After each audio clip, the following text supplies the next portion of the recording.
کیا آپ کو لگتا ہے کہ یوتھ کے اوپر آج سے آپ ایک دہائی لیٹ سے پہلے چلے جائیں اور اس وقت موجودہ دور کے اندر ہم ہیں، کیا یوتھ کے اوپر پریشر زیادہ ہیں؟ آیا وہ گھر کی طرف سے ہیں، سوشل میڈیا اس کے اندر کچھ کنٹریبیوٹ کر رہا ہے، یونیورسٹیوں کا نظام جو ہے اس کے اندر کچھ چینج ہو گیا ہے؟ کیونکہ یہ واقعات جو ہیں یہ ایک ہی جگہ سے دو ملے ہیں اور ان کی رکاوٹ جو ہے ابھی تک فزیکل ہے کہ وہاں پہ انہوں نے جالے لگا دیے ہیں۔ کیا یونیورسٹیوں کے اندر کوئی نظام خود موجود نہیں ہونا چاہیے کہ جو اسٹوڈنٹس ہیں وہ کسی ایک کمفرٹیبل جگہ پہ جا کے کسی سے بات کر سکیں؟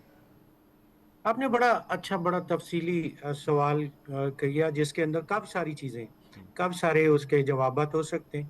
میں کوشش کرتا ہوں کہ اس بات کو ایڈریس کروں.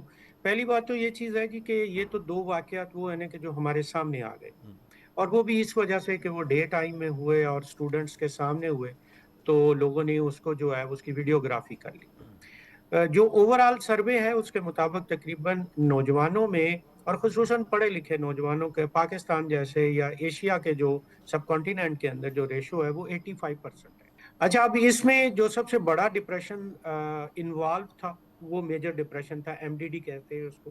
90% ان بچوں میں وہ سمٹمز پائے گئے کہ ایسے حالات تھے جس کی وجہ سے ان کو میجر ڈپریشن تھا.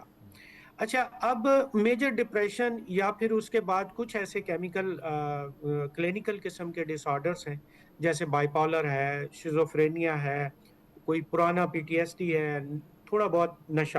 جبکہ نشہ میں سمجھتا ہوں صرف 6% ہے جو اوور آل ریشو ہے پوری دنیا میں خودکشی کرنے کے پیچھے. کوئی پرانا سٹریس ہے تو وہ 4% ہے، اسکیزوفرینیا ہے وہ 5 سے 10% ہے، بائی پالر ہے وہ 15 سے 20%. اس کا مطلب یہ ہوا کہ جو میجر چیز ہے وہ میجر ڈپریشن ڈس آرڈر ہے. اچھا، یہ کیسے پیدا ہوتا ہے؟ یہ انگزائٹی سے ہو رہا ہے، ڈپریسو اروزل ہے، موڈ ڈیفیسٹ ہے اور موڈ سوئنگز ہیں. یہ کیوں پیدا ہوتے ہیں؟ کہ آپ کی نیند پوری نہیں ہو رہی، آپ رات کو لیٹ نائٹ تک جو ہے وہ سوشل میڈیا کے ساتھ کنیکٹڈ ہے. آپ کا خوراک کا جو ہے وہ ٹائمنگ پراپر نہیں ہے، آپ کی خوراک پراپر نہیں ہے. پھر اس کے بعد نشاور ادویات کا استعمال کرنے سے آپ کے صحت کے مسائل ہیں.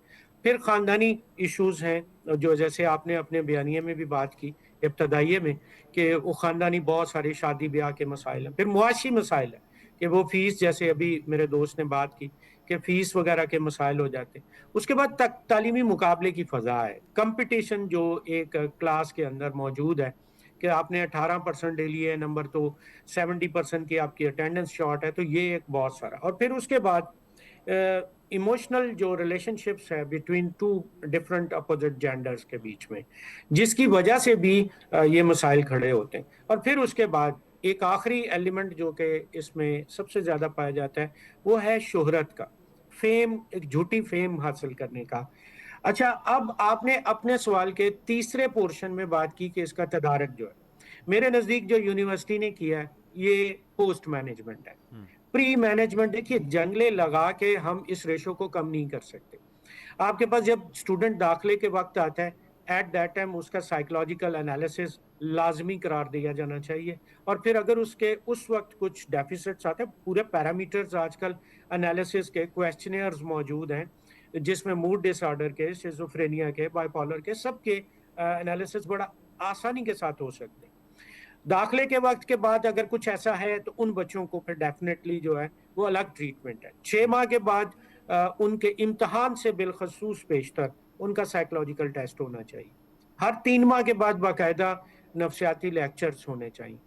اساتذہ کا ایسے ڈیورنگ دا کلاس جب ان کو فیل ہوتا ہے کہ یہ بچہ جو ہے اب irregular قسم کا بیہیو کر رہا ہے، اب نارمل بیہیو کر رہا ہے، تو اس کو باقاعدہ طور پر انتظامیہ کو پری رپورٹنگ کرنی چاہیے سو دیٹ کہ اس بچے کے ایک سائیکولوجیکل انالیسس ہو سکیں. سبسکرائب کریں اور بیل دبائیں تاکہ کوئی خبر رہ نہ جائے.